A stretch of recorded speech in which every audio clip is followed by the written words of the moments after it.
नमस्कार दोस्तों, स्वागत है आपका हमारे चैनल पर।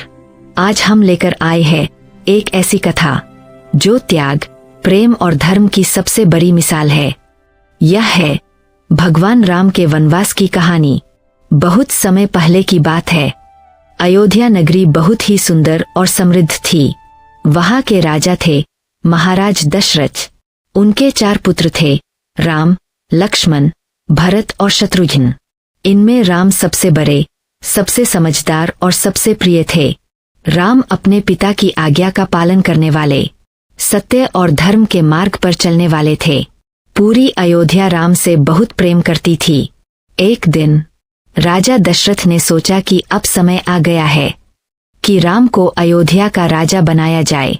यह खबर सुनते ही पूरे राज्य में खुशी की लहर दौड़ गई। हर तरफ उत्सव की तैयारी होने लगी। लोग नाच रहे थे, गा रहे थे, क्योंकि उन्हें अपने प्रिय राम का राजतिलक देखना था। लेकिन इस खुशी के माहौल में एक छाया भी थी। रानी कैकेयी की दासी मंथरा, जो बहुत चालाक और चालबाज थी, उसे यह बात पसंद नहीं आई कि राम राजा बने। उसने कैकेयी के मन में शक और डर भरना शुरू किया। अगर राम राजा बनेंगे तो भरत को कुछ नहीं मिलेगा। धीरे धीरे कैकेयी के मन में भी यह बात घर कर गई। तभी कैकेयी को याद आया कि राजा दशरथ ने उसे 2 वरदान देने का वचन दिया था। कैकेयी ने वही अवसर चुना।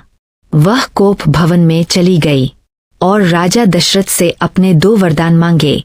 पहला, राम को 14 साल का वनवास, एवरग्रीन ट्री।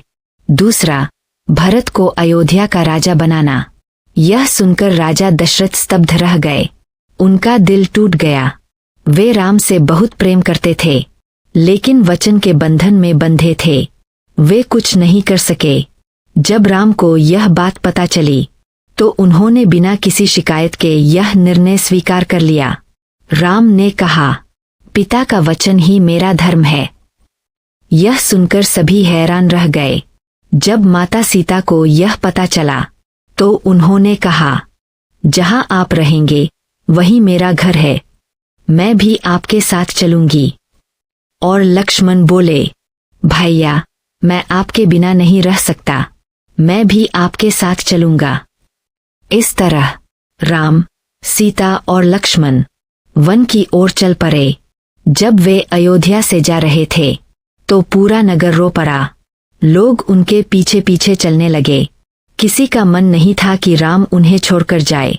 राजा दशरथ भी यह दुख सह नहीं पाए और अपने प्रिय पुत्र के वियोग में उनका निधन हो गया।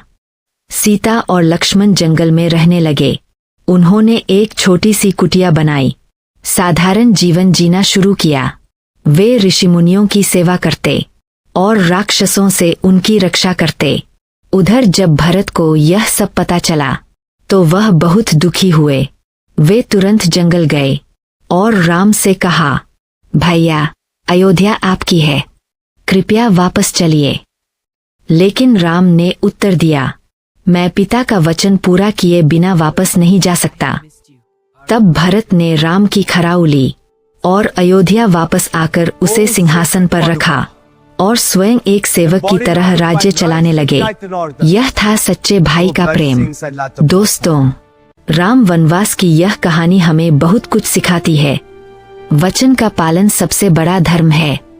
सच्चा प्रेम त्याग में होता है। परिवार के प्रति सम्मान सबसे महत्वपूर्ण है। तो दोस्तों, यह थी भगवान राम के वनवास की प्रेरणादायक कथा। अगर आपको यह कहानी पसंद आई हो तो वीडियो को लाइक करें और चैनल को सब्सक्राइब करना न भूलें। हम फिर मिलेंगे एक नई कहानी के साथ।